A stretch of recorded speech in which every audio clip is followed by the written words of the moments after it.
When you get the call from Russell Crowe, who you worked with before on Unhinged, which is a totally different film in tone and style and so many other things, and you talk about this film, a neo-noir, kind of like a crime comedy in many ways, dark comedy. What's your first kind of interpretation of the material? Was it an idea to always want to do something more comedic with Russell? Because I've read before that you talked about his personality and very much off screen is very much different than he's on screen. The intensity that he brings is much more kind of like affable, kind of like personal driven kind of guy in real life than he is with some of the characters he's portrayed.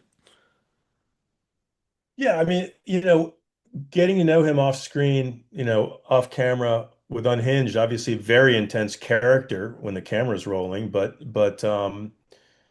not like that at all when there's no camera rolling and there was a side of him that I just thought, wow, I want to see more of that, and I thought about the nice guys and thought, this is a side of himself that we haven't seen enough of.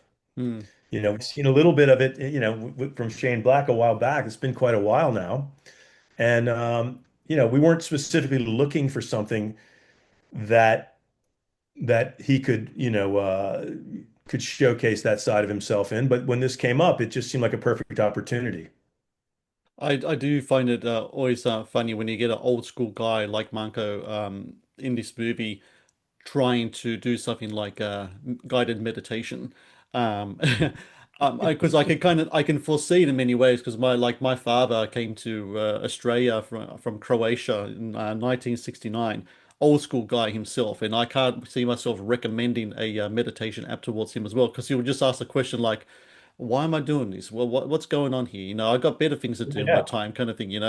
But with the story about Manco is that when he starts off the movie, he finds himself in a predicament, right? He has to change this unsustainable life, and I guess he has to try something to try to move on with his life and try to make the rest of his life a little more healthy, including trying fruit once in a while, which is a little bit of a apparition towards the people who work for him. Yeah, yeah. I think that he look the grounding force in his life is Sonny, Teresa Palmer's character, who Yep. really she desperately wants him to be able to move on to whatever this next phase is, and with his health and with her.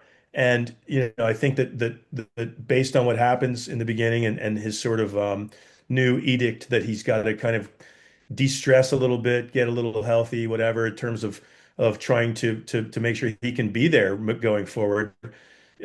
She applies some of her Zen practices and guided meditations and things like that to him, and he is a little resistant, and then the situation around him starts. He gets robbed, and some other things happen that sort of also take away from the ability to de-stress that he's trying to work on as well. So the situation does provide for some comedy there.